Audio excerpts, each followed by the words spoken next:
Hello everyone, welcome back to my channel. ఈరోజు rajma curry చేసాము. ఎలా చేశానో చెప్తాను. ఫస్ట్ అయితే రాజ్మాని సోక్ చేసి పెట్టుకోవాలి 12 hours. తర్వాత దాన్ని బాయిల్ చేయండి బే లీఫ్ వేసుకొని.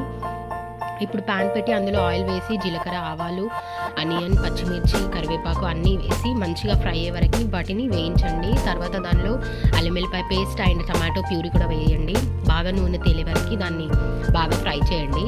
చూడండి, ఇప్పుడు మంచి టెక్స్చర్ వచ్చింది. ఇప్పుడు దీనిలో కారం, ఉప్పు, పసుపు అండ్ ధనియాల పొడి, గరం మసాలా ఉంటే గరం మసాలా కూడా వేసేసుకోండి. అండ్ దగ్గర పడే వరకు ఆయిల్ పైకి వచ్చే వరకు మంచిగా దాన్ని కలుపుకోండి, ఫ్రై చేయండి.